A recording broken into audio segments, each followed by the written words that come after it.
এখনকার কিছু কিছু ভাইয়াদের প্রেম এখন চুক্তিভিত্তিক। ডায়মন্ড দেবে, মেয়েটা রাতের বেলায় ক্যামেরা অন করবে, জামা খুলবে, হাসবে, ভাই তুমি অনেক কিউট বলবে, আর সেই আনন্দে ভাইরে বানাই TikTok editor of the year. মানে প্রেম না রে ভাই, তুমি হইলে ক্যাম শো এর বিনিময়ে এডিট বানানোর ডিজিটাল দালাল। তোমাদের কাছে প্রেম মানে হচ্ছে প্রজেক্ট, আর ভালোবাসা মানে হচ্ছে ক্যামেরা অন করো তাহলে এডিট পাবা। তোর মতো ছেলের কারণে ফ্রি ফায়ার এখন গেম না, হয়ে গেছে একখানা online dating x editor exchange মেলা। বলি ভাই, এডিট দিতে হলে আফটার এফেক্ট শিখ, ক্যামেরা খুলে প্রেম করার অভিনয় বাদ দে। কারণ তোর ফাইলও একদিন কেউ র্যান্ডার দিয়ে ভাইরাল করে দিবে। ধন্যবাদ।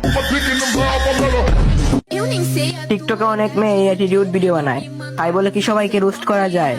রোস্ট তো তাদেরকেই করা যায় যে ম্যাগি, তাকে তো ম্যাগি প্রমাণ করতে হয়। কথা হইতাছে সকল বিষয় অভিজ্ঞতা হয় কারা, যারা এই জিনিসগুলো করে আসছে তাদের সকল বিষয়ে অভিজ্ঞতা থাকে। মনে হয় আপুটিও সেই অভিজ্ঞতা গ্রহণ করে আসছে এই পর্যন্ত। সেও মনে হয় সবাইকে দেখাইতো একসময় ডায়মন্ডের লোভে। একটা কথা মাথায় রাখবি তুই, একটা ডক্টর চিকিৎসা বাদ দিলেও সেও কিন্তু বলতে পারে কোন ওষুধটা কোন সময় খেতে হয়। ইটস অভিজ্ঞতা ব্রো।